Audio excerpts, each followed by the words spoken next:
بسم اللہ الرحمن الرحیم. میں ہوں طاہر ڈھنڈسا اور آپ دیکھ رہے ہیں ٹی ڈی ڈیجیٹل. ایک نہایت امپورٹنٹ ٹاپک جس کے بارے میں ہر کوئی آج کل بات کر رہا ہے وہ ہے سی پیک.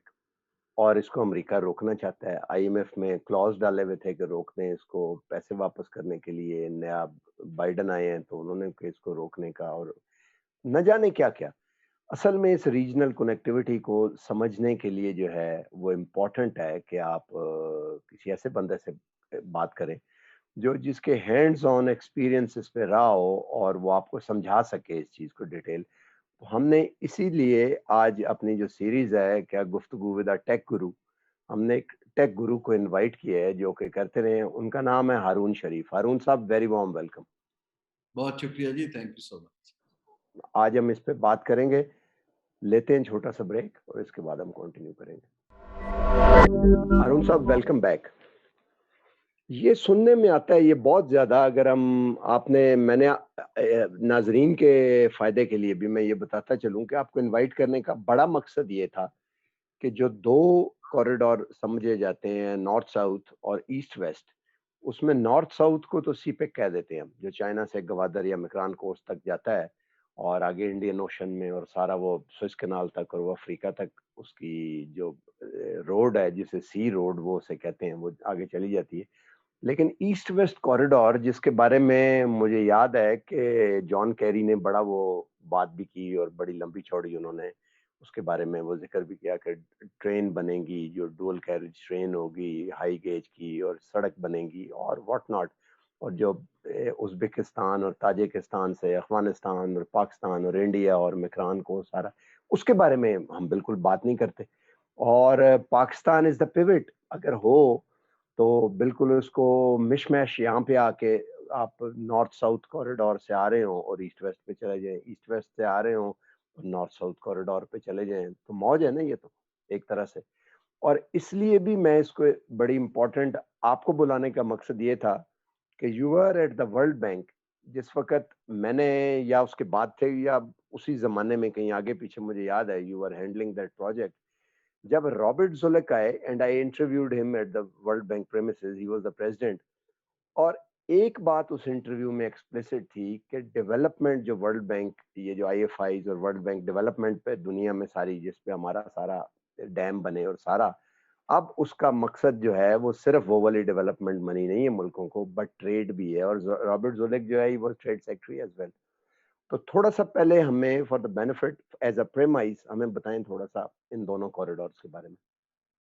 جی بہت شکریہ طاہر صاحب. یہ بڑا اہم ٹائم ہے. ایک ٹرانزیشن ہو رہی ہے گلوبل دو سطح پر. ایک تو سطح یہ ہے کہ جو ڈیولپڈ ممالک تھے ان کی جو ایپیٹائٹ تھی گلوبلائزیشن کی وہ کم ہوتی دکھائی دے رہی ہے، کیونکہ جتنا فائدہ لینا تھا وہ لے چکے ہیں. اور لیکن اس کا ایک نتیجہ یہ ہوا کہ کیونکہ ویلیو چینز بننی شروع ہوئی اور چین جو تھا وہ دنیا کا سب سے بڑا پروڈکشن ہب بن گیا جو سستی چیزیں فیڈ کر رہا تھا پوری دنیا میں گلوبلائزیشن کی وجہ سے. اس کے بعد لوگوں نے آہستہ آہستہ جیسے آپ نے دیکھا ہے کہ انٹرنلی بیریئرز لگانے شروع کر دیے، اپنی جابز پروٹیکٹ کرنی شروع کر دی، کیونکہ گلوبلائزیشن اب ایک ایسی جگہ پہنچ گئی تھی جہاں پر اب لیبر کی مائگریشن کو روکنا مشکل ہو رہا تھا، کیونکہ ہر ملک کے پاس وہ سکلز نہیں تھی. اور لیبر مائگریشن جو ہے وہ ایک بہت سینسٹیو ایشو ہے امیگریشن گلوبلی، اور اس لیے وہ شرنک ہونی شروع ہو گئی. ایٹ دا سیم ٹائم اس کو سینس کرتے ہوئے چین نے یہ دیکھا، کیونکہ ان کے پاس اتنی زیادہ پروڈکشن ہو رہی تھی کہ ان کو نئی مارکیٹس کے ضرورت پیش آ گئی، کیونکہ وہ اپنی مارکیٹ کے اندر سب کچھ کنزیوم نہیں کرنا چاہتے تھے. تو یہ جو بیلٹ اینڈ روڈ انیشیٹو ہے یہ اس کا نتیجہ ہے چین کی سوچ کا کہ ہم خطے کی مارکیٹ سے کنیکٹ کریں. اس کو ہم اکنامکس میں نیو اکنامک جیوگرافی کہتے ہیں، جس کے اندر جو فزیکل پراکسیمٹی ہوتی ہے ممالک کی اس کو آپ ایز این ایڈوانٹیج یوز کرتے ہیں کمپیٹیونیس اور کاسٹ افیکٹونیس کے لیے. تو یہ ہمارا جو خطے کے اندر ظاہری بات ہے کیونکہ فاصلے کم ہوتے ہیں اور آپ اپنی صلاحیتوں کی انٹرنل، تو جو دنیا ہے وہ پہلی ٹرانزیشن تو یہ ہے کہ گلوبلائزیشن سے ریجنل مارکیٹس کی طرف جا رہی ہے. اور ریجنل مارکیٹ کے اندر پھر جو ممالک ہیں وہاں پر جو آپ نے ذکر کیا وہاں پر جیو پولیٹیکل فورسز ایکٹیو ہو جاتی ہیں کیونکہ لابیز بننا شروع ہو جاتی ہے. پاکستان اس کی ایک کلاسک ایگزامپل ہے. ہم ہسٹوریکلی کسی ایک بلاک میں رہے ہیں, ہم امریکن بلاک میں اور ویسٹرن بلاک کو ایکسپورٹ کرتے رہے ہیں, ٹریڈنگ پارٹنرز بناتے رہے ہیں. اب ٹائم ہے رائزنگ ایشیا کا, جہاں پر ملٹیپل سینٹرز ڈیولپ ہو رہے ہیں اکنامک پاور کے. دیکھیں اگر آپ مستقبل میں دیکھیں, چین ہے, ہندوستان ہے, انڈونیشیا ہے, امریکہ ہے, یورپ ہے, یہ ملٹیپل سینٹرز ہیں. اب ان کو ڈیل کرنے کے لیے ہمارا انسٹیٹیوشنز اور پبلک پالیسی جو ہے اس میں بہت سی ایڈجسٹمنٹس چاہیے. یہ تو میں بیک گراؤنڈ دے رہا ہوں.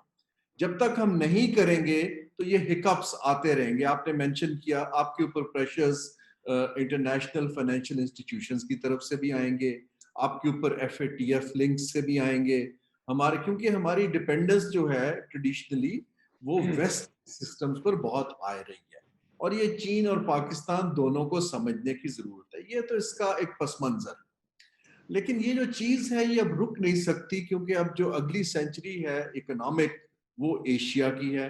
پاکستان ایشیا کی ایک بہت بڑی مارکیٹ ہے, اور اس کو چین لیوریج کرنا چاہ رہا ہے as a top priority, not only for economic reasons but also for strategic reasons. جب دونوں کمبائن ہو جاتے ہیں, پرابلم آتا ہے کہ جب اسٹریٹجک ریزنز کی وجہ سے لوگ زیادہ خائف ہوتے ہیں, اکنامک ریزنز کا اس میں کم امپیکٹ ہے. تو آپ کے سوال کا جواب دینے کے لیے میرے حساب سے تو میں نے اس کو دو حیثیتوں سے, جیسے آپ کو علم ہے, ڈیل کیا. ایک تو ایز ورلڈ بینک کا جو میں ریجنل سینئر ایڈوائزر تھا for south and central Asia, اور جب میں چیئرمین بورڈ آف انویسٹمنٹ تھا تو میں پاکستان کی طرف سے جو سی پیک کا انڈسٹریل کوآپریشن کا MOU تھا وہ میں نے ڈیولپ کیا اور میں نے سائن کیا وہاں پر چین میں, تاکہ ہم اس کو بڑھائیں. تو میں اس کو آپ کو اب ایکسپلین کرتا ہوں مختصراً.